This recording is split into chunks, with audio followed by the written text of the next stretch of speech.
Assalamualaikum warahmatullahi wabarakatuh.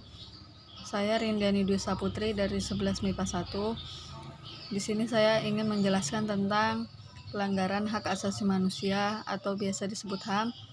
Yang pertama kita bahas tentang pengertian hak asasi manusia. Hak asasi manusia adalah hak yang melekat pada diri manusia sebagai anugerah Tuhan yang wajib dihormati, dijunjung tinggi, dan dilindungi oleh negara, hukum, dan semua orang. Secara umum, HAM bersifat kodrati, yang artinya hak yang menjadi kodrat manusia.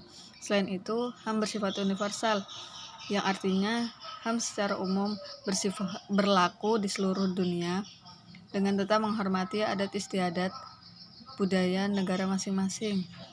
Manusia memiliki hak yang tidak dapat dikurangi, yaitu hak untuk hidup, hak untuk tidak disiksa, hak untuk kemerdekaan pikiran dan hati nurani, hak untuk beragama, hak untuk tidak diperbudak, hak untuk diakui oleh negara, hak untuk diakui di hadapan hukum, dan hak untuk tidak dituntut hukum yang berlaku surut.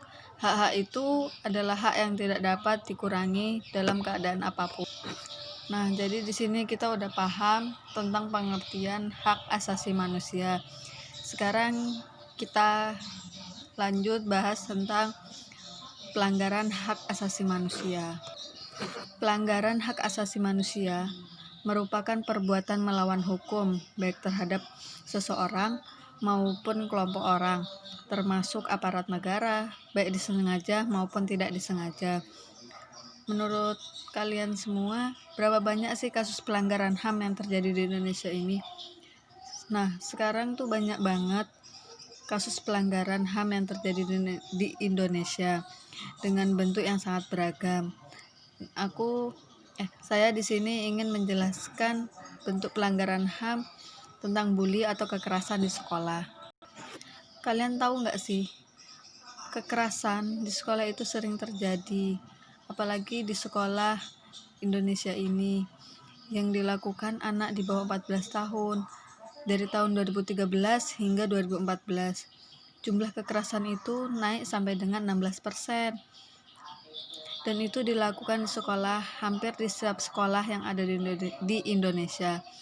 Pasti terdapat kasus kekerasan di sekolah. Dari tingkat universitas, menurun ke SMA, lalu ke SMP, bahkan sampai ke SD.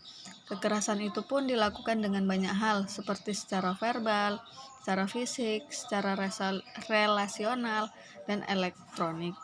Sebagai contoh, biasanya mereka yang mempunyai ras berbeda mendapatkan perlakuan yang kurang mengenakan. Zaman pun berubah, kekerasan ini pun bisa dilakukan melalui media elektronik atau bisa kita sebut dengan media sosial. Apa kalian tahu dampak dari perbuatan itu? Mungkin bagi yang melihat, tentu saja akan berdampak pada dampak mental. Dia akan merasa takut dan merasa tidak nyaman. Mungkin kalau bagi pelaku, biasanya dia akan mendapatkan sanksi yang bertahap. Pertama dari orang tuanya, terus ke pihak yang berwajib, terus ada persidangan, dan dia bisa sampai masuk ke dalam penjara. Sebagai korban akan berdampak seperti sering bolos sekolah, mudah emosi, labil, lebih parah lagi kalau dia itu sampai melakukan bunuh diri. Nah, di sini apakah kalian tuh siap menerima semua perlakuan itu? Karena menurut saya jalan kalian semua itu masih panjang untuk sebuah perbaikan. Jadi untuk kalian yang suka membuli temennya, stoplah bully kayak gitu, stop kekerasan di sekolah. Jadi seseorang yang lebih baik lagi. Ya, mungkin itu sekian penjelasan saya tentang pelanggaran HAM atau hak asasi manusia. Jika masih banyak salah dan kurangnya, saya mohon maaf yang sebesar-besarnya. Alhamdulillah, jazakumullahu khairan. Wassalamualaikum warahmatullahi wabarakatuh.